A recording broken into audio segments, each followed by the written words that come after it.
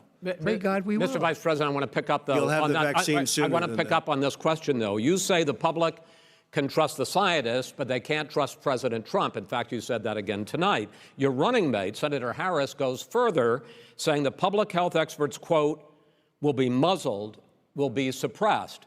Given the fact that polls already show that people are concerned about the vaccine and are reluctant to take it, are you and your running mate, Senator Harris, contributing to that fear? No more than the question you just asked him. You pointed out. He puts pressure and disagrees with his own scientists. But you're saying Everybody you can't, knows. or Senator And Harris is saying no, you can't trust the scientists. No, you can trust the scientists. She didn't say that. You can't trust She said the public health experts, quote, will be muzzled, will be suppressed. Well, that's what he's going to try to do. But there's millions of scientists, there's thousands of scientists out there, like here at this great hospital, that don't work for him. Their job doesn't depend on him. That's not, they're the people, and by the way. I spoke to the scientists that are in charge. By the way. They will have the vaccine very soon. Let him finish. Do you believe for a moment what he's telling you in light of all the lies he's told you about the whole issue relating to COVID? He still hasn't even acknowledged that he knew this was happening, knew how dangerous it was going to be back in February, and he didn't even tell you. He's on record as saying it. He panicked or he just looked at the stock market, one of the two, because guess what? A lot of people died, and a lot more are going to die unless he gets a lot smarter, a lot quicker. Mr. President? Did you use the word smart? So you said you went to Delaware State, but you forgot the name of your college. You didn't go to Delaware State. You graduated either the lowest or almost the lowest in your class. Don't ever use the word smart with me. Don't ever use that word. Oh, give me a break. Because you know what? There's nothing smart about you, Joe. 47 years, you've done nothing. Let's have this debate. And if you would have had, let me just tell you something, Joe. No, if you would have had the charge of what I was put through, I had to close the greatest economy in the history of our country. And by the way, now it's being built again. See, and it's we're going to going get up to the fast. economy in the next segment, sir. Okay. It's going up fast. Okay. Look forward to talking. When it comes to how the virus has been handled so far, the two of you have taken very different approaches, and this is going to affect how the virus is handled going forward by whichever of you ends up becoming the next president. I want to quickly go through several of those. Reopenings. Vice President Biden, you have been much more reluctant than President Trump about reopening the economy and schools. Why, sir? Because he doesn't have a plan. If I were running, I know what the plan is. You've got to provide these businesses the ability to have the money to be able to reopen with the PPE as well as with the sanitation they need. You have to provide Tell that them to Nancy plastic. Pelosi. Well, he's just shush for a minute. Tell it to Nancy Pelosi. And Schumer, by the way, Chuck. Nancy Pelosi and Schumer, they have a plan. He won't even meet with them. The Republicans won't meet with the Senate. And he sits on his golf course. And I mean, literally, think about it. You probably play more than I do, Joe. What about this question of reopenings and the fact? Well, he wants to shut down this country. And I want to keep it open. And we did a great thing by shutting it down. Wait a minute, Joe. Let me shut you down for a second, Joe, just for 1 second. He wants to shut down the country. We just went through it. We had to because we didn't know anything about the disease. Now we found that elderly people with heart problems and diabetes and different problems are very, very vulnerable. We learned a lot. Young children aren't. Even younger people aren't. We've learned a lot. But he wants to shut it down. More people will be hurt by continuing. If you look at Pennsylvania, if you look at certain states that have been shut down, they have Democrat governors all. One of the reasons they're shut down is because they want to keep it shut down until after the election on November 3rd. I want to move on to another because subject. it's a I want to move political on to another thing.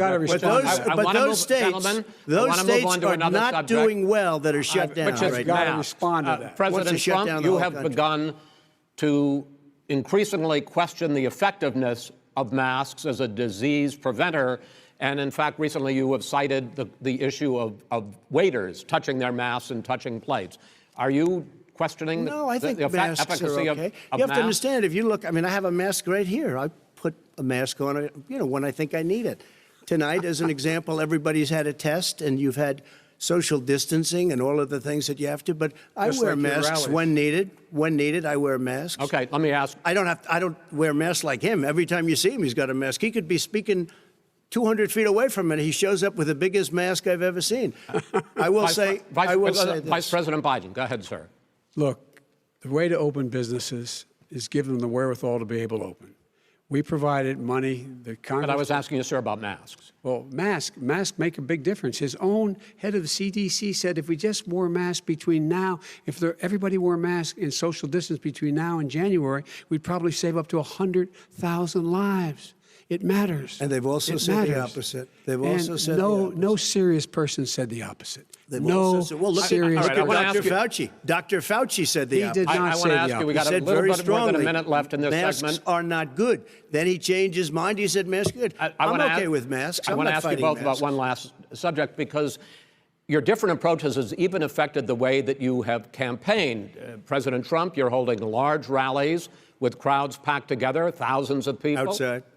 Outside, yes, sir, agreed. Vice President Biden, you are holding much smaller events with... Because nobody will show up. People with... Well, it's true. Nobody shows up to his rallies. All right. In any case, why you holding the big rallies? Why you not? You go first, sir. Because people want to hear what I have to say. I mean, but are you not worried about it spreading disease? President, and I'll have 35,000 people show up at airports. We use airports. Are you not worried about the disease issues, sir? Well, so far, we have had no problem whatsoever. It's outside. That's a big difference, according to the experts. And we do them outside. We have tremendous crowds, as you see. I mean, and literally on 24 hours' notice. And Joe does the circles and has 3 people someplace. Okay. By the way, did you see one of the last big rallies he had? And a reporter came up to him to ask him a question. He said, no, stand back. Put on your mask. Put on a mask. Have you been tested? I'm way far away from those other people. That's what he said. I can't. I'm going to be okay. He's not worried about you. He's not worried about the people out there breathing in one another. We've had no negative effect. No negative effect. We've had no negative effect. And we've had 40,000 people at these rallies. Just quickly finish up because I want to move on to our next. Yes, I would. He's been totally irresponsible the way in which he has handled the social distancing and people wearing masks, basically encouraged them not to. All right. He's a fool on this. If you could get the crowds, you would have done the same thing. But you can't. Nobody cares. Gentlemen, can we move on to the economy? Yes. The economy is, I think it's fair to say, recovering faster than expected from the shutdown. Much faster. In the second quarter, the unemployment rate fell to 8.4% last month. The Federal Reserve says the hit to growth, which is going to be there, is not going to be nearly as big as they had expected. President Trump, you say we are in a V-shaped recovery. Vice President Biden, you say it's more of a K-shape. What difference does that mean to the American people in terms of the economy? President Trump, in this segment, you go first. So we built the greatest economy in history. We closed it down because of the China plague. When the plague came in, we closed it down, which was very hard psychologically to do. He didn't think we should close it down, and he was wrong. And again, 2 million people would be dead now. Instead of still 204,000 people is too much. One person is too much. Should have never happened from China. But what happened is we closed it down, and now we're reopening. And we're doing record business. We had 10.4 million people in a 4-month period that we've put back into the workforce. That's a record the likes of which nobody's ever seen before. And he wants to close down he will shut it down again. He will destroy this country. You know, a lot of people, between drugs and alcohol and depression, when you start shutting it down, you take a look at what's happening at some of your Democrat-run states where they have these tough shutdowns. And I'm telling you, it's because they don't want to open it. One of them came out last week, you saw that. Oh, we're going to open up on November 9th. Why November 9th? Because it's after the election. They think they're hurting us by keeping them closed. They're hurting people. People know what to do. They can social distance, they can wash their hands, they can wear masks, they can do whatever they want. But they got to open these states up. When you look at North Carolina, when you look, and these governors are under siege, Pennsylvania, Michigan, and a couple of others, you got to open these states up. It's not fair. You're talking about almost, it's like being in prison. And you look at what's going on with divorce, look at what's going on with alcoholism and drugs. It's a very, very sad thing. And he'll close down the whole country. This guy will close down the whole country and destroy our country. Our country is coming back incredibly well, setting records as it does it. We don't need somebody to come in and say, let's shut it down. All right. Your 2 minutes, sir. We're now moved to you. As I said, posing the question, the president says it's a V-shaped recovery. You say it's a K-shaped recovery. What's the difference? The difference is millionaires and billionaires like him in the middle of the COVID crisis have done very well. Billionaires have made another $300 billion because of his profligate tax proposal, and he only focused on the market. But you folks at home, you folks living in Scranton and Claymont and all the small towns and working class towns in America, how well are you doing? This guy paid a total of $750 in taxes. Sir, wait, no, sir, it's just wrong statement. Yeah, I understand. You've agreed to the 2 minutes, so please let him have it. Do I get my time back?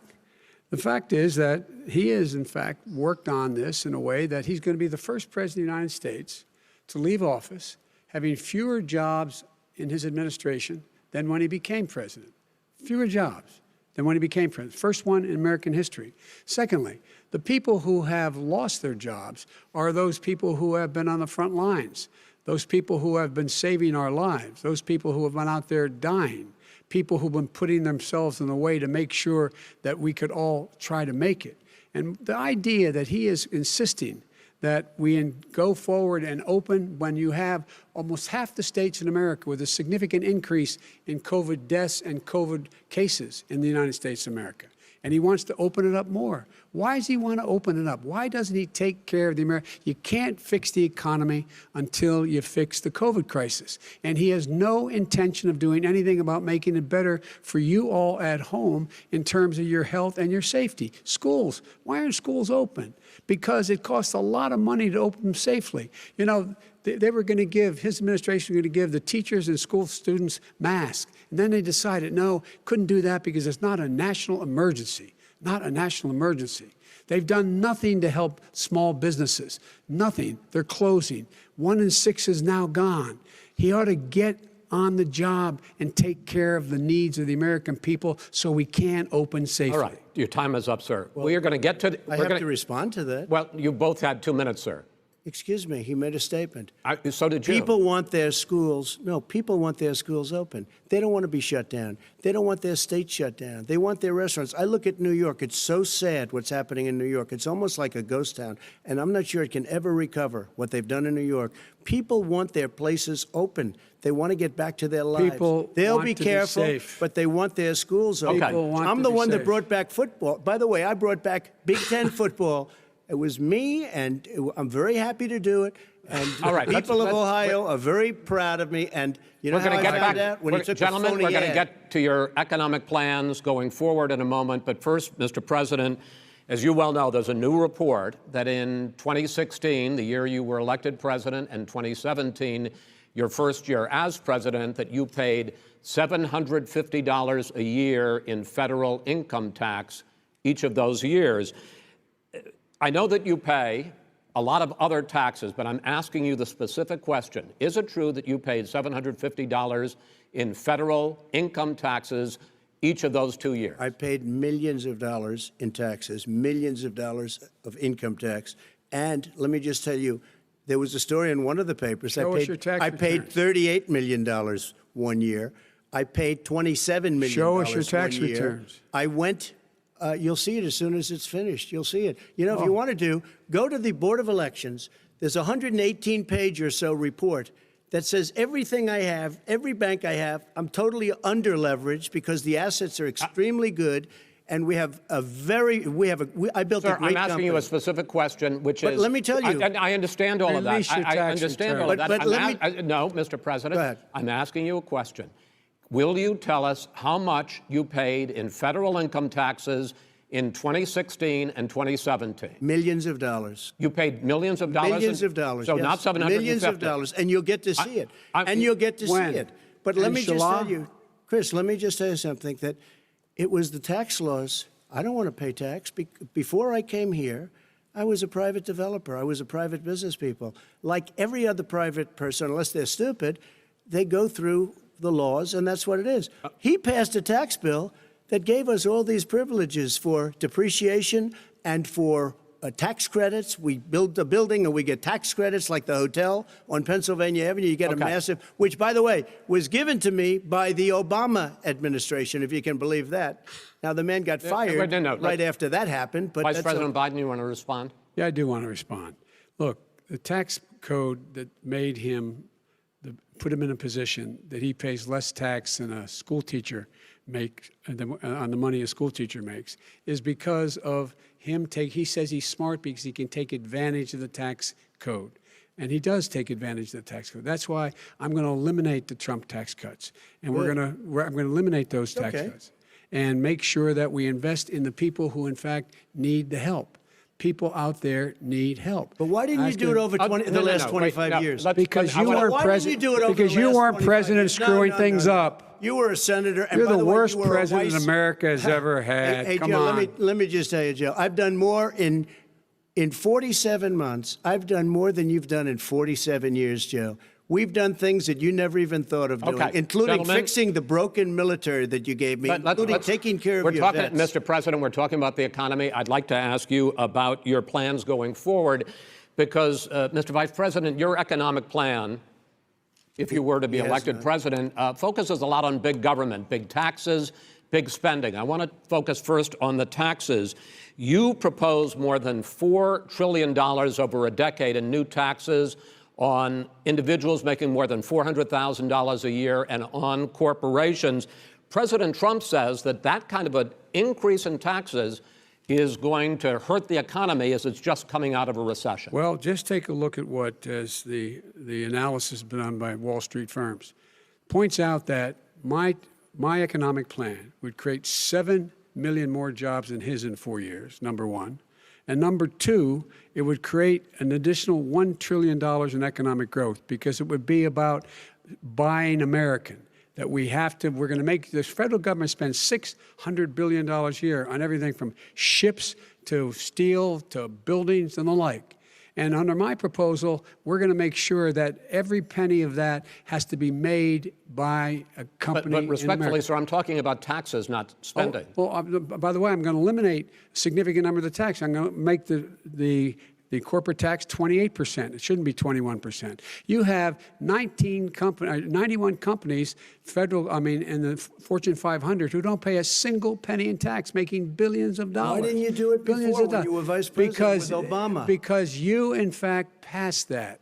That was right. your tax proposal. I got it done. And you know what happened? Yeah, you got it done. Our economy boomed like it's never boomed The economy is busted. Mr. President, let me finish. Mr. President, let me pick up on that. You would continue your free market approach, lower taxes, more deregulation, correct? Not lower taxes for American people. But let me, Excuse me. But in Obama's, you talk about the economy booming, it turns out that in Obama's final 3 years as president, more jobs were created, 1.5 million more jobs than in the first 3 years of your presidency. They had the slowest recovery economic recovery since 1929. It was the slowest recovery. Also, they took over something that was down here. All you had to do is turn on the lights and you pick up a lot. But they had the slowest economic recovery since 1929. Let me tell you about the stock market. When the stock market goes up, that means jobs. It also means 401ks. if you got in, if you ever became president with your ideas, you want to terminate my taxes, I'll tell you what, you'll lose half of the companies that have poured in here will leave, and plenty Half of companies that are companies, already here, they'll leave for hardly any other companies places. have They will poured in leave, here. and you will have a Have it. depression, the likes of which you've never seen. Look, Mr. we Vice President. inherited the worst recession short of a depression in American history. I was asked to bring it back. We were able to have an economic recovery that created the jobs you're talking about. We handed him a booming economy. He blew it. It wasn't he booming. Blew it. He blew It wasn't booming. It was the weakest recovery Well, sir, is it since fair to, wait, 1929. is it fair to say he blew it when, in When fact, COVID came in. when there was record low unemployment before COVID? Yeah, but because what he did, even before COVID, manufacturing went in the hole. Manufacturing went in the hole. Excuse number me, one. Chris. Wait. Number two. Chris. Number three. They said it would take. No, you were number two. No. Chris. They said it would This take a guy is miracle to bring back manufacturing. I brought back 700,000 jobs. They brought back nothing. They gave up on manufacturing. We Part did of my not agree. standard fare. I'm the guy that He brought totally back gave the up on automobile manufacturing. industry. All right, let him. We brought back, I was asked to bring back Chrysler and General Motors. We brought them back right here in the state of Ohio and Michigan. He blew it. They're gone. He blew it. And in fact, they're going. Ohio had the best year it's ever had last year. Michigan had the best year they've ever had. That is not Many true. car companies No, came in from Germany, from Japan, went to Michigan, went to Ohio. They're not having And that. they didn't come in with you. Mr. Vice President, go ahead. And so you take a look at what he's actually done. He's done very little. His trade deals are the same way. He talks about these great trade deals. You know, he talks about the art of the deal. China's perfected the art of the steal. We have a higher deficit with China now than we did before. We have the highest trade deficit China with ate Mexico. your lunch, down All right, gentlemen, 18%. China ate your lunch, Joe. And no wonder your son goes in and he takes out billions of dollars, to manage. He makes millions of dollars. And also, Simply while not we're at it, true. why is it, just out of curiosity, the mayor of Moscow's wife gave your son $3.5 million. That's What not did he true. do to deserve it? That What is did he do with none Burisma to of that deserve is true. $183,000? None You've of asked that your is question, true. let him answer. None of that is true. Oh, really? It's He didn't totally, get But no, $3.5 hey, million? Mr. President, It's Mr. totally- President, please. You've totally asked a question. discredited. Totally discredited. And by the way, Well, wait, he didn't get No, no. $3.5 million, Joe? Mr. Vice He got Mr. $3.5 million. President, it is not true. Oh, really? Mr. Oh. President, But, it's an open discussion, please. Now, It's a fact. Well, It you is have not a raised an fact. issue. Let the It's been Vice totally President answer. discredited. Did There was a Burisma pay him report. $183,000 a month with no experience in energy? Mr. Look, President, no my job? son did nothing wrong at Burisma. I think he and did. Mr. the only President, guy that let did him something- answer. He doesn't want to let me answer because he knows I have the truth. His position has been totally, thoroughly discredited. who? And The media? By everybody. Well, by the media, by our because they refuse to allies, by talk the about it World because they're Bank, embarrassed.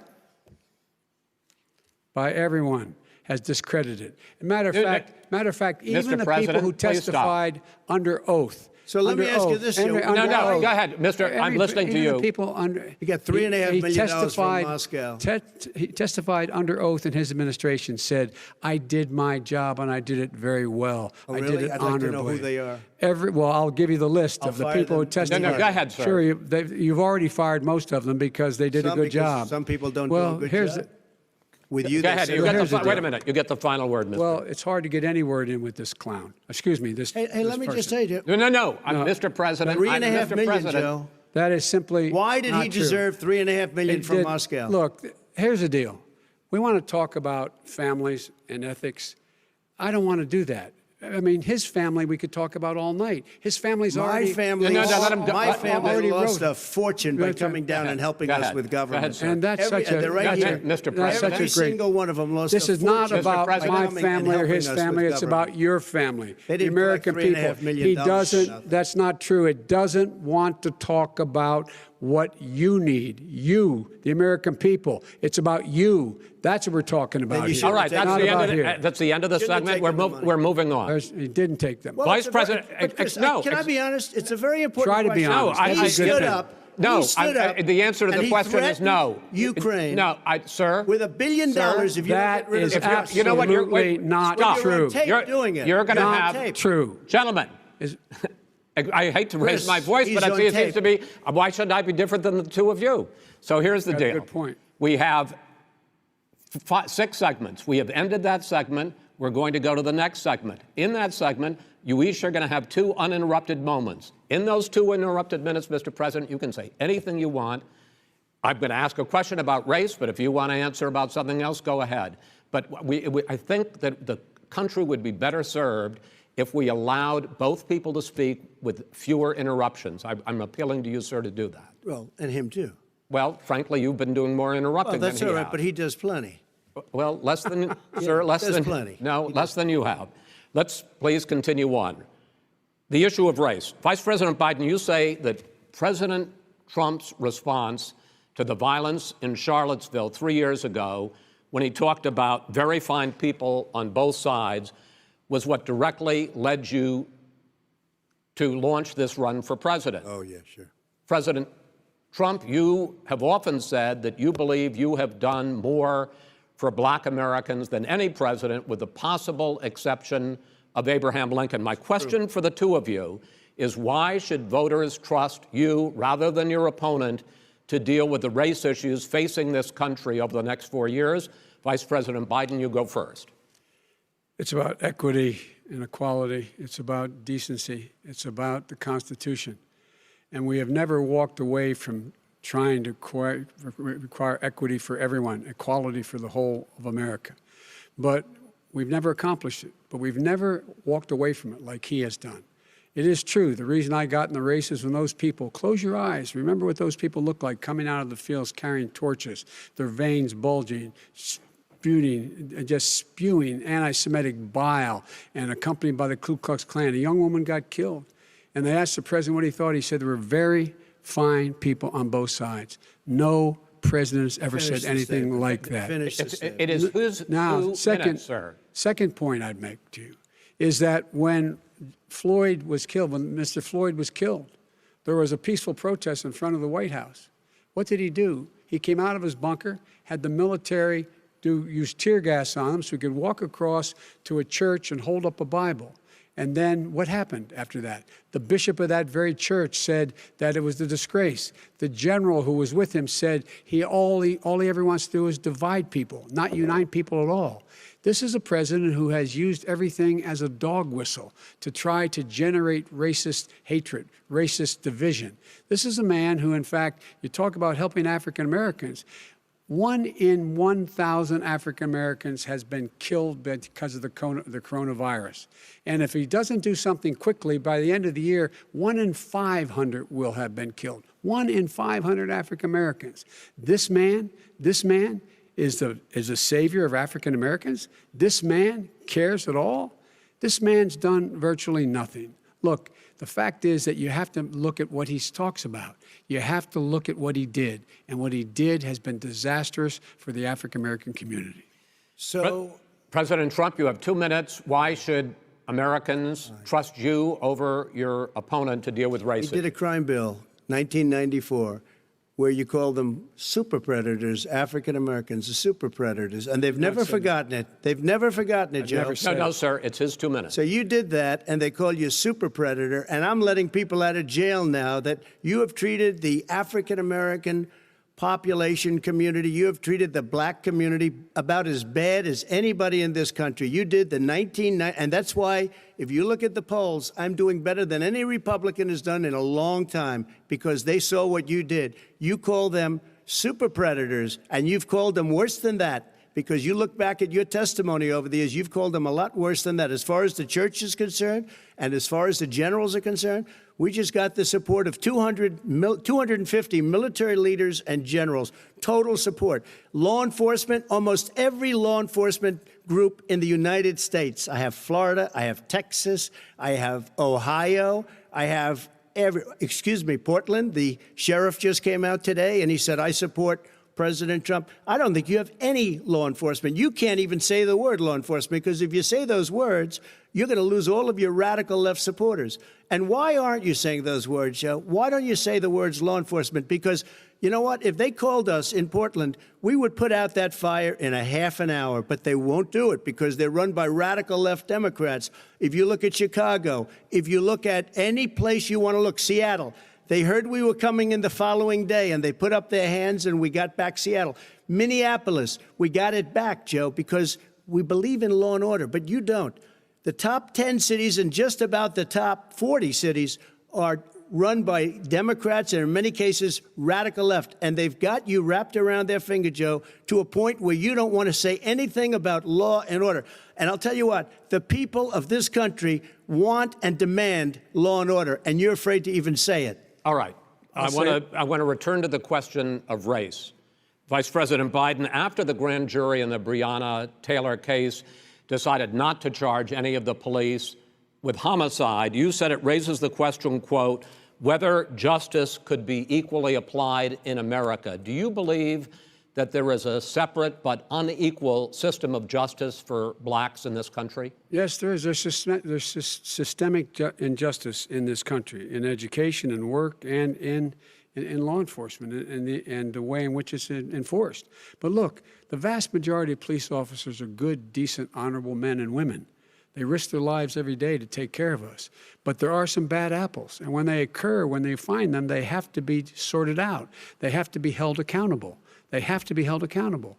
And what I'm going to do as President of the United States is call together an entire group of people at the White House, well, everything from the civil rights groups to the police officers, to the police chiefs, and we're going to work this out. We're going to work this out so we change the way in which we have more transparency in when these things happen. These cops aren't happy to see what happened to George Floyd. These cops aren't happy to see what happened to Breonna Taylor. Most don't like it.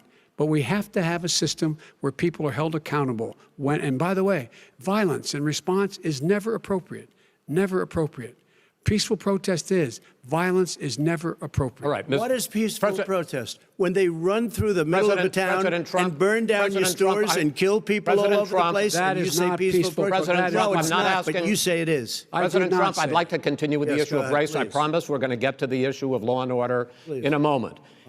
This month, your administration directed federal agencies to end racial sensitivity training that addresses white privilege or critical race theory. Why did you decide to do that, to end racial sensitivity training? And do you believe that there is systemic racism in this country, sir? I ended it because it's racist. I ended it because a lot of people were complaining that they were asked to do things that were absolutely insane, that it was a radical revolution that was taking place in our military, in our schools, all over the place, and you know it, and so does everybody else. And he would know. What is radical about racial sensitivity training, sir? If you were a certain person, you had no status in life. It was sort of a reversal. And if you look at the people, we were paying people hundreds of thousands of dollars to teach very bad ideas and, frankly, very sick ideas. And really, they were teaching people to hate our country. And I'm not going to do that. I'm not going to allow that to happen. We have to go back to the core values of this country. They were teaching people that our country is a horrible place, it's a racist place, and they were teaching people to hate our country. And I'm not going to allow that to happen. Vice President Biden? Nobody's doing that. He's the racist. You just don't know. Here's the deal. I know a lot more about this than he does. Let him finish. The fact is that there is racial insensitivity. People have to be made aware of what other people feel like, what insults them, what is demeaning to them. It's important that people know they don't want to. Many people don't want to hurt other people's feelings, but it makes a big difference. It makes a gigantic difference in the way a child is able to grow up and have a sense of self-esteem. It's a little bit like how this guy and his friends look down on so many people. They look down their nose on people like Irish Catholics like me and grew up in Scranton. They look down on people who don't have money. They look down on people who are of a different faith. They look down on people who are a different color. In fact, we're all Americans. The only way we're going to bring this country together is bring everybody together. There's nothing we cannot do if we do it together. We can take this on and we can defeat racism in America. President Trump, sir. During the Obama-Biden administration, there was tremendous division. There was hatred. You look at Ferguson, you go to many places. Look at Oakland. Look what happened in Oakland. Look what happened in Baltimore. Look what happened. Frankly, it was more violent than what I'm even seeing now. Oh, my but Lord. the reason This is is that ridiculous. the Democrats that run these Absolutely cities ridiculous. don't want to talk like you about law and order. Violent and you crime, still haven't mentioned. violent Are you in crime. favor of law and order? I'm in favor of law. You follow Are you it in and a little favor bit of law and order? Go yes, ahead, I'm say in it. favor. You Everybody's asked a in favor question, of let him finish. Law He'll and order. lose his Law lefty and vote. order. Let him answer. Law and order with justice, where people get treated fairly. And the fact of the matter is, violent crime went down 17%, 15% in our administration. All right. It's gone up on his watch. Went down much more he in had- ours. All right, we're He now. is President of Mr. the President, United you're going States to of China, America. we were Mr. President, breaking every record in the Mr. book. President, you're going to be very happy because And we're now going to excuse talk me, about law and order. Places we had trouble were Democratic-run cities. That's and exactly so- my question. Democratic- There has been a dramatic increase in homicides in America this summer, particularly, and you often blame that on Democratic mayors and Democratic governors, but in fact, there have been equivalent spikes in Republican-led cities like Tulsa and Fort Worth. So the question is this really a party issue? I think it's a party issue. You can bring in a couple of examples, but if you look at Chicago, what's going on in Chicago, where 53 people were shot and 8 died, shot. If you look at New York, where it's going up like nobody's ever seen anything, the numbers are going up 100, 150, 200%. Crime. Republican It is cities. crazy what's going on. And he doesn't want to say law and order because he can't, because he'll lose his radical left supporters. And once he does that, it's over with. But if he ever got to run this country and they ran it the way he would want to run it, we would have We would our run it suburbs the would way- be gone. By the way, Suburbs. our suburbs would be gone, and you would see problems like you've He never would seen. know a before. suburb unless he took a wrong turn. Oh, I know suburbs. He would not. So much I was better. raised. Go ahead. I was, Wait a minute. I was So much raised in the suburbs. This is not 1950. All these dog whistles and racism don't work anymore. Suburbs are by and large integrated. There's many people today driving their kids to soccer practice and/or to black and white and Hispanic in the same car as there have been any time in the past. What really is a threat to the suburbs and their safety is his failure to deal with COVID. They're dying in the suburbs. His failure to deal with the environment. They're being flooded. They're being burned out because his refusal to do anything. That's why the suburbs are in trouble. I do want to talk about this issue of law and order, though. And in the joint recommendation that came from the Biden-Bernie Sanders task force, you talked about, quote, reimagining policing. First of all, what does reimagining policing mean, and do you support? It means. Let me, if I might finish the question. What does reimagining policing mean, and do you support the Black Lives Matter call for community control of policing? Look, what I support is the police having the opportunity to deal with the problems they face. And I'm totally opposed to defunding the police offices. As a matter of fact, local police, the only one defunding it, his budget calls for a $400 million cut in local law enforcement assistance. They need more assistance. They need, when they show up for a 9/11 call, to have someone with them as a psychologist or psychiatrist to keep them from having to use force and be able to talk people down. We have to have community policing like we had before, where the officers get to know the people in the communities. That's when crime went down. It didn't go up, it went down.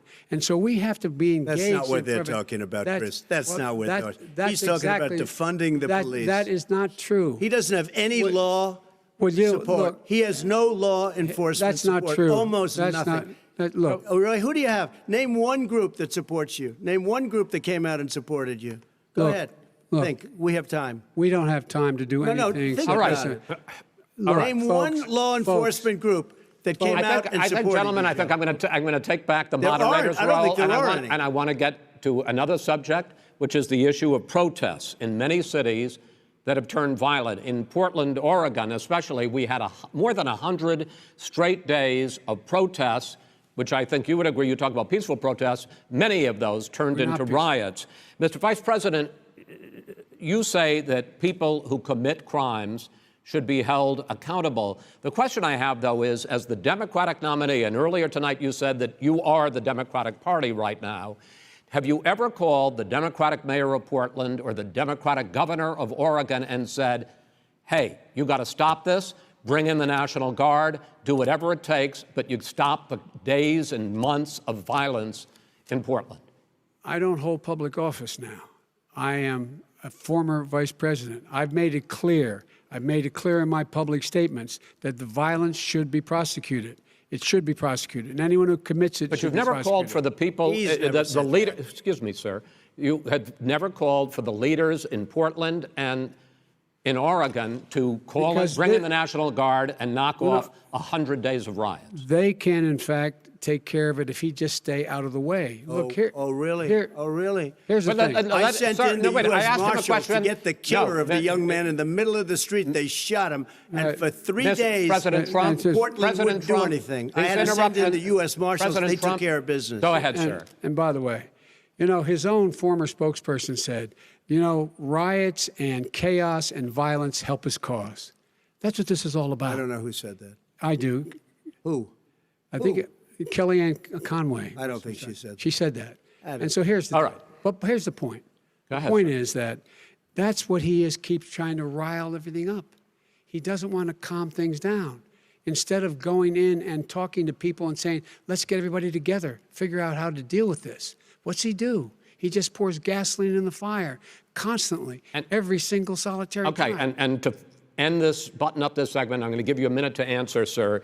You have repeatedly Well, wait, criticized. I have to answer his No, statement. you have His statement. repeatedly. Wait, you have just one No, second. you've been talking He back made and a forth. statement. I'm asking you. I would love to end it. Sir. I would love to end it, and You we know, if would you want to very- switch seats, We would could very quickly. We could do that, but I'd send in the National Guard. It would be over. There'd be no problem. Okay, But they good. don't want to accept the National Guard. You have repeatedly criticized the vice president for not specifically calling out Antifa and other left-wing That's right. extremist groups.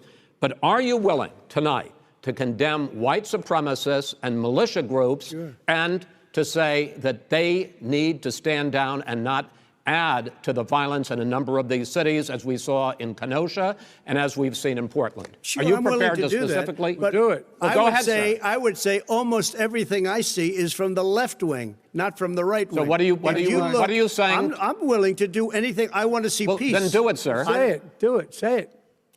Do you want to call him? What do you want to call him? Give me a name. Give me a White name. Go ahead. supremacists Who and would white you like me to condemn? White Proud Boys. supremacists and right-wing Proud militia. Boys, stand back and stand by. But I'll tell you what. Somebody's got to do something about Antifa and the left, because this is not a right-wing problem. His This own is a left-wing. FBI director This said is a the threat left-wing of Go ahead, problem. white Go ahead, sir. supremacists. Antifa's an idea, not an organization. Oh, you gotta be not kidding. militia. That's what Oh, really? his It's an idea. FBI, Okay. FBI director Gentlemen, said. Well, we're then gonna- you know what? No, He's no, wrong. we're done, sir. We're moving on to the next. Everybody We're moving. gives you When a bat advice hits in you your over the head, that's administration. not an idea. Everybody in Antifa your is bad. administration tells you the truth has a bad idea. Can I tell you what? You have no ideas. that are Antifa is a dangerous All right, radical gentlemen, group. we're now moving on to the Trump And and you ought to be Biden careful with records. them. They'll overthrow you. When in a 2 president, seconds. I'm going to ask a question. When the president seeks a second term, it is generally a referendum on his record. But Vice President Biden, you like to quote one of your dad's sayings, which is, don't compare me to the Almighty, compare me to the alternative. And in this case, sir, you are the alternative. Looking at both of your records, I'm going to ask each of you, why should voters elect you president over your opponent? In this segment, President Trump, you go first, 2 minutes. Because there has never been an administration or president who has done more than I've done in a period of 3.5 years. And that's despite the impeachment hoax.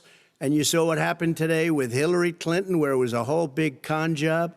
But despite going through all of these things, where I had to fight both flanks and behind me and above, there has never been an administration that's done what I've done. The greatest, before COVID came in, the greatest economy in history, lowest unemployment numbers. Everything was good. Everything was going. And by the way, there was unity going to happen. People were calling me for the first time in years. They were calling and they were saying, it's time maybe. And then what happened? We got hit, but now we're building it back up again. A rebuilding of the military, including Space Force and all of the other things. A fixing of the VA, which was a mess under him. 308,000 people died because they didn't have proper health care. It was a mess. And we now got a 91% approval rating at the VA, our vets. We take care of our vets. But we've rebuilt our military. The job that we've done, and I'll tell you something, some people say maybe the most important. By the end of the first term, I'll have approximately 300 federal judges and Court of Appeals judges, 300, and hopefully 3 great Supreme Court justices. That is a record, the likes of which very few people, and you know one of the reasons I'll have so many judges? because President Obama and him left me 128 judges to fill. When you leave office, you don't leave any judges. That's like you just don't do that. They left 128 openings, and if I were a member of his party, because they have a little different philosophy, I'd say if you left us 128 openings, you can't be a good president, you can't be a good vice president. But I want to thank you because it gives us it'll probably be above that number by the end of this term. 300 judges, it's a record. Looking at both your records, why should voters elect you president as opposed to President Trump? You have 2 minutes uninterrupted. Under this president, we become weaker, sicker, poorer, more divided, and more violent. When I was vice president, we inherited a recession. I was asked to fix it. I did. We left him a booming economy, and he caused the recession. With regard to being weaker, the fact is that I've gone head-to-head with Putin and made it clear to him we're not going to take any of his stuff. He's Putin's puppy. He still refuses to even say anything to Putin about the bounty on the heads of American soldiers. Your son got $3.5 million. And by the way, my son... Wait a minute. Mr. President, your campaign agreed to both sides would get 2-minute answers uninterrupted. Well, your side agreed to it, and why don't you observe what your campaign agreed to as a ground rule, okay, sir? He never keeps his word. Can you add No, I'm not asking. That was a rhetorical question. Can you Go add ahead, back sir. 30 seconds? Yeah, yes, okay. you may have. All right. Go ahead. So, thirdly, we're poor. The billionaires have gotten much more wealthy by a tune of over $300 to $400 billion more just since COVID. You in the home, you got less. You're in more trouble than you were before. In terms of being more violent, when we were in office, there were 15% less violence in America than there is today.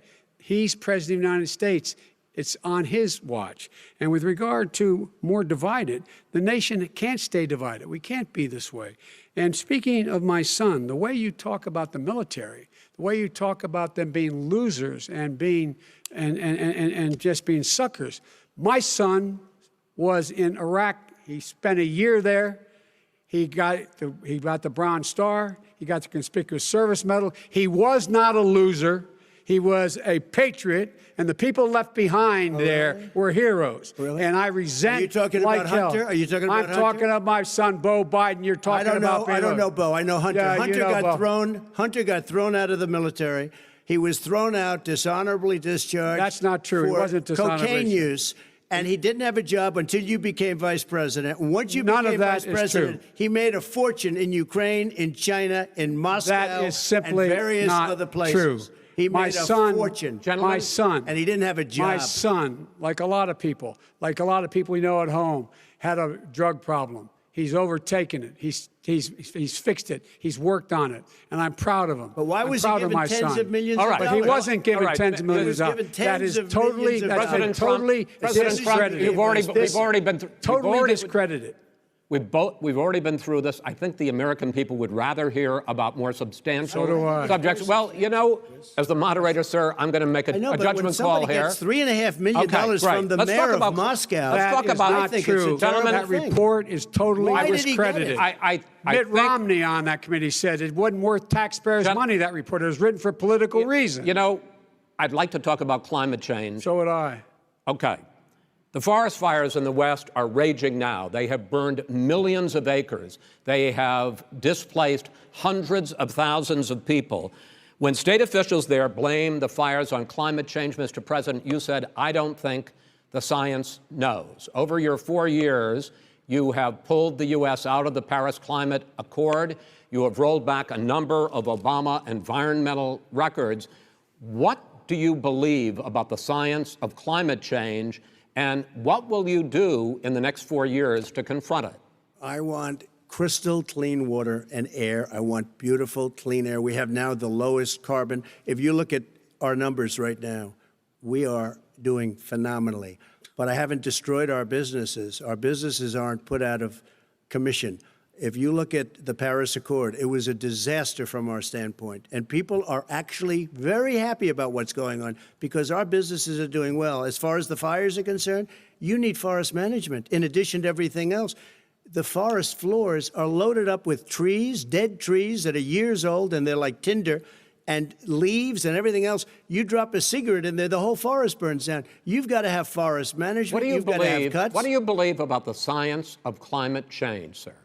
I believe that we have to do everything we can to have immaculate air, immaculate water, and do whatever else we can that's good. You know, we're planting 1 billion trees, the Billion Tree Project, and it's very exciting for a lot of people. That human pollution, greenhouse gas emissions contributes to the global warming of this I think planet? a lot of things do, but I think to an extent, yes. I think to an extent, yes. But I also think we have to do better management of our forests.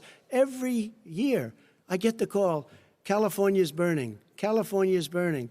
If that was cleaned, if you had forest management, good forest management, you wouldn't be getting those calls. You know, in Europe, they have forest cities. They're called forest cities. They maintain their forests. They manage their forests. I was with the head of a major country.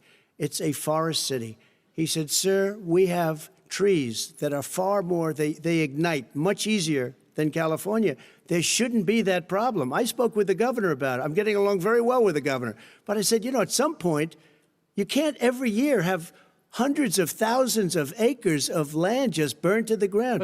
That's burning down because of a lack of management. But, sir, if you believe in the science of climate change, why have you rolled back the Obama Clean Power Plan, which limited carbon emissions in power plants? Why have you relaxed? Because it was driving energy prices through the sky. Why have you relaxed fuel economy standards that are going to create more pollution from cars and trucks? Well, not really, because what's happening is the car is much less expensive and it's a much safer car, and you're talking about a tiny difference. And then what would happen, because of the cost of the car, you would have at least double and triple the number of cars purchased. We have the old slugs out there that are 10, 12 years old. If you did that, the car would be safer. It would be much cheaper by $3,500. In the case of California, they've simply ignored No, but you would take a lot of cars rollback off the market because people would be able to afford a car. Now, and by the way, we're going to see how that turns out. But a lot of people agree with me, many people. The car has gotten so expensive because they have computers all over the place for an extra little bit of gasoline. And I'm okay with electric cars, too. I think I'm all for electric cars. I've given big incentives for electric cars. But what they've done in California is just crazy. Right. Vice President Biden, I'd like you to respond to the president's climate change record, but I also want to ask you about a concern. You proposed $2 trillion in green jobs. You talk about new limits, not abolishing, but new limits on fracking, ending the use of fossil fuels to generate electricity by 2035, and zero net emission of greenhouse gases by 2050. The president says a lot of these things would tank the economy and cost millions of jobs. He's absolutely wrong, number one. Number two, if in fact, during our administration, the Recovery Act, I was in charge, able to bring down the cost of renewable energy to cheaper than or as cheap as coal and gas and oil. Nobody's going to build another coal-fired plant in America. No one's going to build another oil-fired plant in America. They're going to move to renewable energy, number one. Number two, we're going to make sure that we are able to take the federal fleet and turn it into a fleet that's run on their electric vehicles. Making sure that we can do that, we're going to put 500,000 charging stations and all of the highways that we're going to be building in the future. We're going to build an economy that, in fact, is going to provide for the ability us to take 4 million buildings and make sure that they, in fact, are weatherized in a way that, in fact, they'll emit significantly less gas and oil because the heat will not be going out. There's so many things that we can do now to create thousands and thousands of jobs. We can get to net zero in terms of energy production by 2035. Not only not costing people jobs, creating millions of good paying jobs, not $15 an hour, but prevailing wage, by having a new infrastructure that, in fact, is green. And the first thing I will do, I will rejoin the Paris Accord. I will join the Paris Accord because with us out of it, look what's happening. It's all falling apart. And talk about someone who has no relationship with foreign policy. Brazil, the rainforests of Brazil are being torn down, are being ripped down. More carbon is absorbed in that rainforest than every bit of carbon that's emitted in the United States. Instead of doing something about that, I would be gathering up and making sure we had the countries of the world coming up with $20 billion and say, here's $20 billion. Stop tearing down the forest. And if you don't, then you're going to have significant economic consequences. What about the argument that President Trump basically says that you have to balance environmental interests and economic interests, and he's drawn his line? Well, he hadn't drawn a line. He still, for example, makes sure that he wants to make sure that methane's not a problem. You can now emit more methane without it being a problem. Methane. This is a guy who says that you don't have to have mileage standards for automobiles that exist now. This is the guy who says that, well, the fact is, it's all true. And here's the deal. He's talking about the Green New Deal, and it's not $2 billion or $20 billion, as you said. It's $100 trillion. I'm talking about where they want to rip down buildings and rebuild the building. No, it's the dumbest, most ridiculous. Where airplanes are out of business, where two-car systems are out, where they want to take out the cows too. That's not true either, right? This is a $100 trillion. Look, that's more money than our country could make in 100 years if we're going by the case. All right, let me destroy our because country. I actually, wait a minute, sir. I actually have studied your plan, and it includes upgrading 4 million buildings, weatherizing 2 million homes over 4 years, building 1.5 million energy-efficient homes. So the question becomes, the president is saying, I think some people who support the president would say that sounds like it's going to cost a lot of money and hurt the economy. What it's going to do is going to create thousands and millions of jobs, good-paying jobs. Let him finish, sir. He doesn't know how to do that. $100 billion. The fact is, it's going to create millions of good-paying jobs, and these tax incentives for people to weatherize, which he wants to get rid of. It's going to make the economy much safer. Look how much we're paying now to deal with the hurricanes. By the way, he has an answer for hurricanes. He said maybe we should drop a nuclear weapon on them. They may. I never said that. That's at all. He did say. You made it up. And here's the deal. You make up a lot of things. We are going to be in a position where we can create hard, good jobs by making sure the environment is clean and we all are in better shape. We spend billions of dollars now, on floods, hurricanes, rising seas. We're in real trouble. Look what's happened just in the Midwest with these storms that come through and wipe out entire sections and counties in Iowa. They didn't happen before. They're because of global warming. We make up 15% of the world's problem.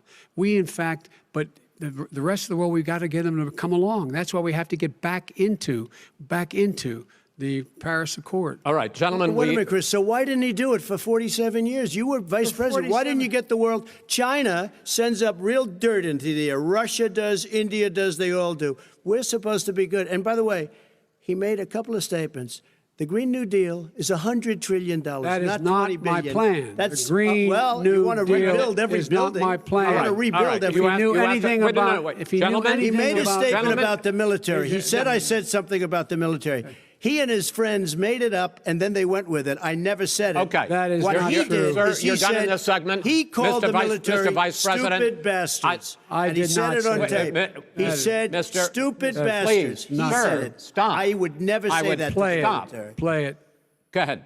Mr. on Vice tape. President, answered his final question. The final question is, I can't remember which of all his rantings. I'm having a little trouble myself. But and about the economy and about this question of what it's going to cost. The economy. I mean, the Green New Deal and the idea of what your environmental changes will do. The Green New Deal will pay for itself as we move forward. We're not going to build plants that, in fact, are great polluting plants. So do you We're going to support build the Green New Deal? Pardon me? Do you support that? No, I don't support the Green New Deal. Oh, you don't? Oh, well, that's a big statement. I support that means you just lost the radical left. I support the Biden plan that I put forward. Okay. The Biden plan, which is different than what he calls the radical Green New Deal. All right, gentlemen, final segment, election integrity. As we meet tonight, millions of Americans are receiving mail-in ballots or going to vote early. How confident should we be that this will be a fair election? And what are you prepared to do over the next 5+ weeks, because it'll not only be to Election Day, but also counting some ballots, mail-in ballots after Election Day? What are you prepared to do to reassure the American people that the next president will be the legitimate winner of this election? In this final segment, Mr. Vice President, you go first. Prepared to let people vote. They should go to iwillvote.com, decide how they're going to vote, when they're going to vote, and what means by which they're going to vote.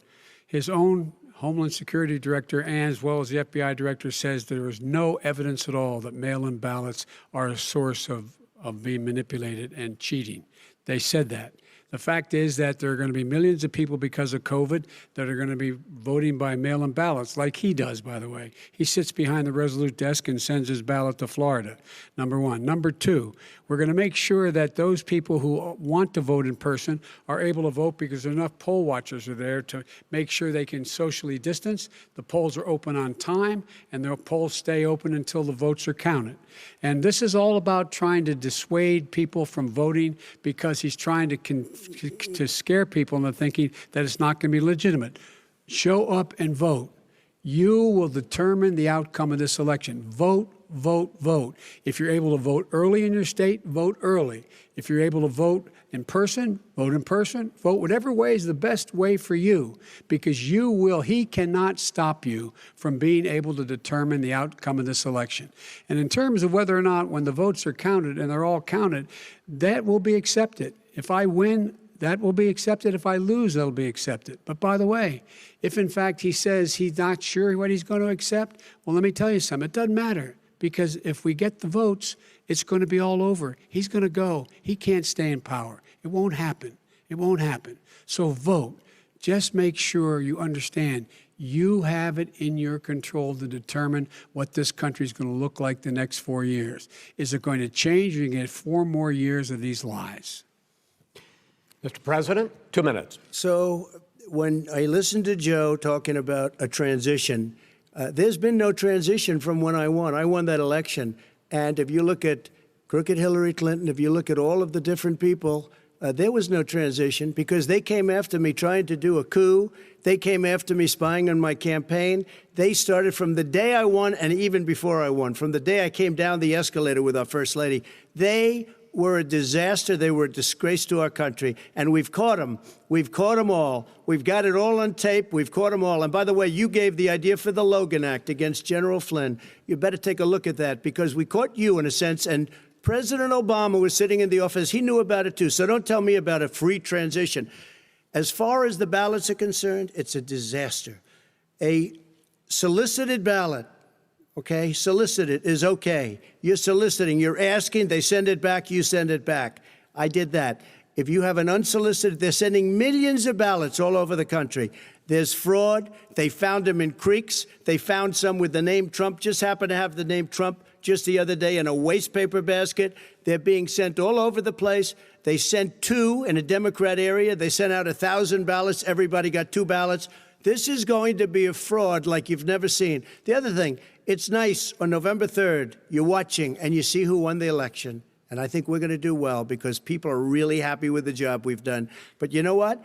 We won't know. We might not know for months, because these ballots are going to be all over. Take a look at what happened in Manhattan. Take a look at what happened in New Jersey. Take a look at what happened in Virginia and other places. They're not losing 2%, 1%, which, by the way, is too much. An election could be won or lost with that. They're losing 30 and 40%. It's a fraud, and it's a shame. And can you imagine where they say you have to have your ballot in by November 10th?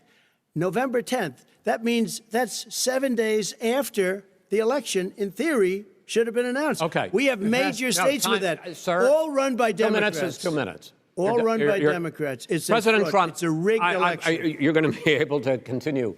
You have been charging for months that mail-in balloting is going to be a disaster. You say it's rigged, that it's going to lead to fraud. But in 2018, in the last midterm election, 31 million people voted mail-in voting. That was a quarter, more than a quarter of all the voters that year cast their ballots by mail. Now that millions of mail-in ballots have gone out, what are you going to do about it?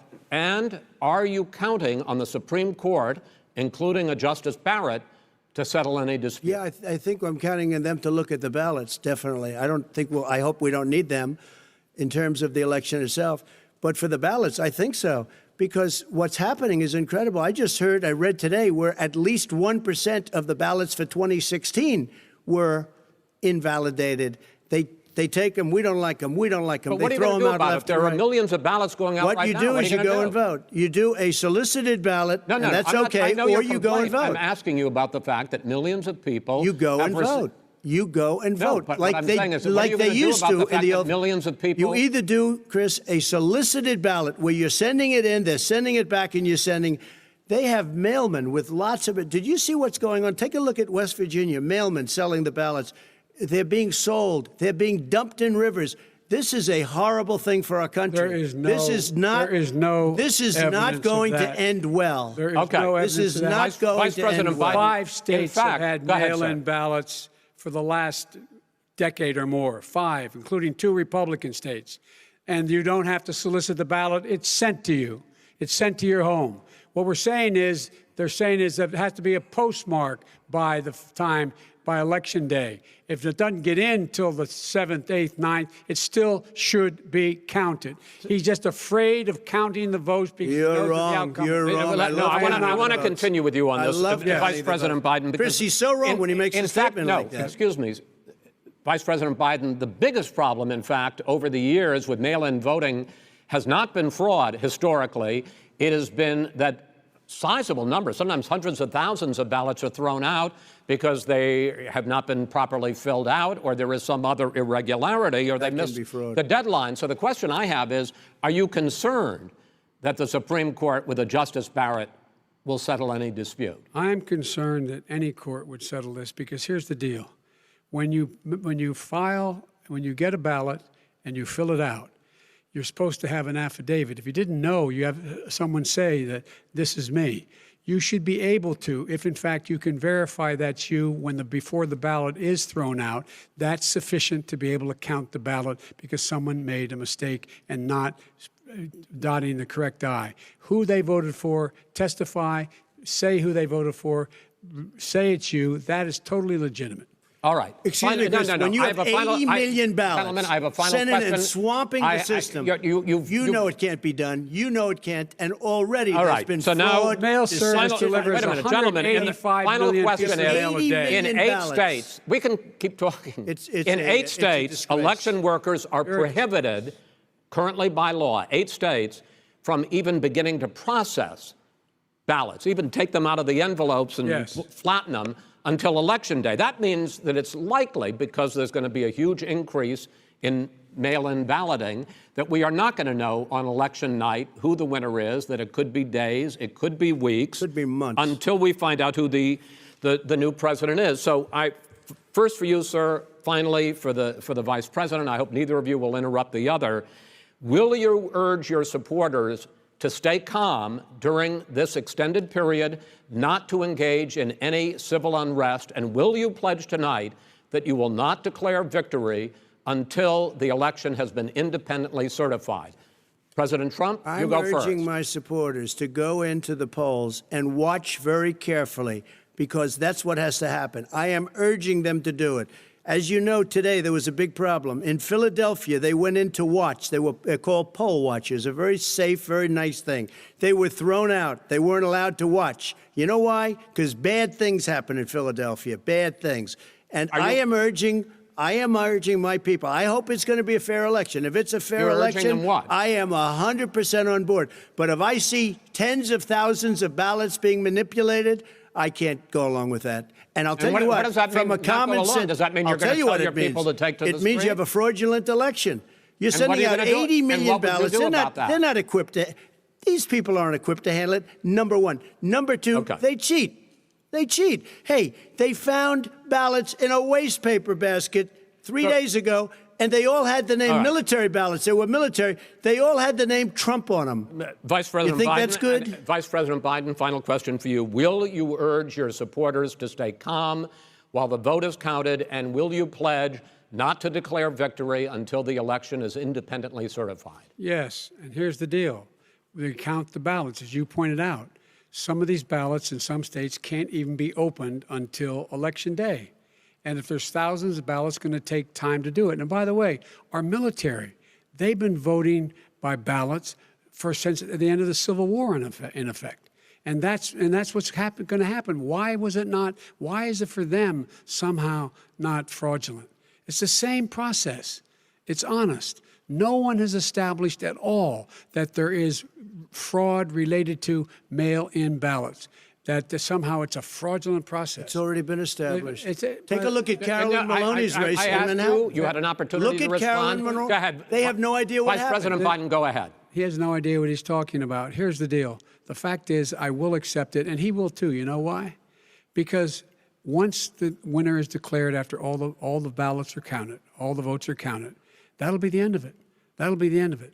And if it's me, in fact, fine. If it's not me, I'll support the outcome.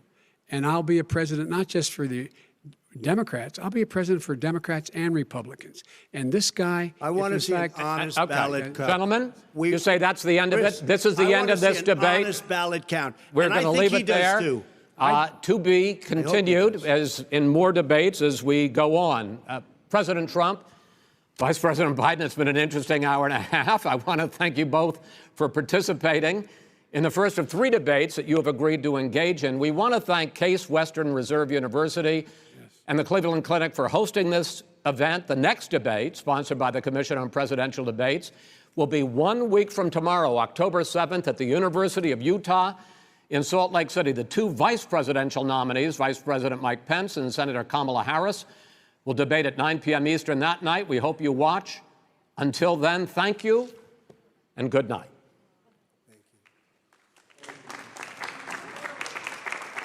Thank you.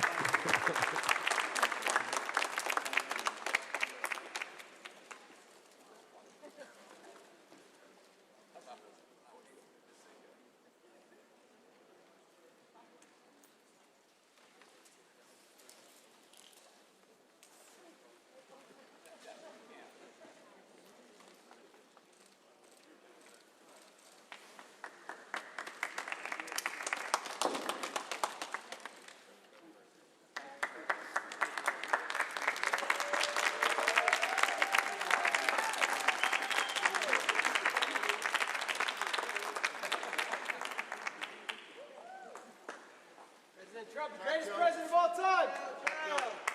We love you, Trump.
A transit message from Metrolinx. Things are a little messy right now, but sometimes things have to look a little worse before they look.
Good evening, ladies and gentlemen. If I could ask everyone to take their seat, please.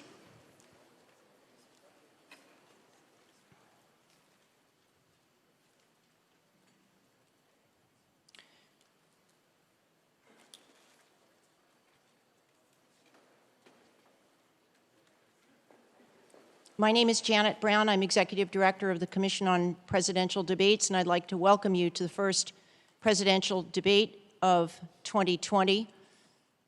There are a lot of people who have made extraordinary contributions to making this evening possible. And in a few moments, you will hear from two of our co-chairs to start the appreciation to those who have helped. Our third co-chair, Dot Ridings, is in Louisville, Kentucky tonight.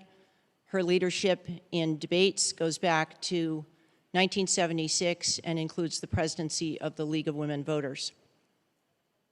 The CPD is the beneficiary of 33 years' worth of people who have been willing to put their name on our work. To all of those former presidents and chancellors of debate sites, to former moderators, to members of our Debates International Network who have set their clocks to 3 a.m. tomorrow morning to tune in live, we thank you with all our hearts. In 1987, Paul Kirk and Frank Fahrenkopf co-founded the CPD. I'd like to introduce the co-chair, Frank Fahrenkopf, and his colleague are also our co-chair, Ken Wallach, to start this part of the program.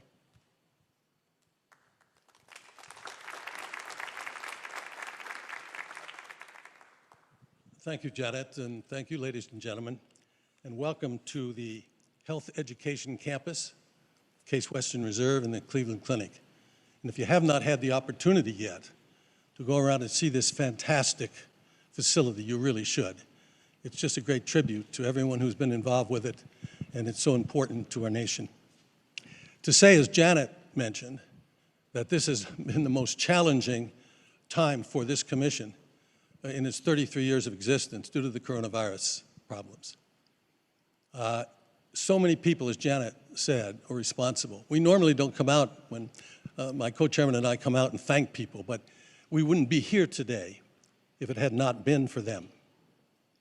As we serve as both the sponsor and the producers of the debates, we have a crew of 65 people, most of which have been with us for years. Some of them go back to the first debates in 1988.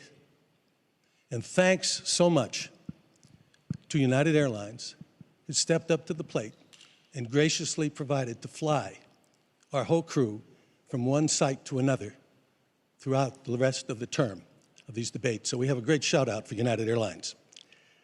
Anheuser-Busch has been with us for 28 years, as has the firm of Crowell and Mooring in Washington, D.C. Also, special thanks to some people in the network business, in the journalism business, Pentagram, CBS News Radio, and Intercom Communications. In the hotel behind us, the Intercontinental, there's a tremendously large room, which is called the Media Filing Center. There's only, I guess, is about 700 people in there today. We usually have 3,000 to 5,000 people in the Media Filing Center. And so with the cut down that we've had to, you can look around this audience, we normally have 900 people in the audience. You people are very fortunate to have the opportunity to be here tonight.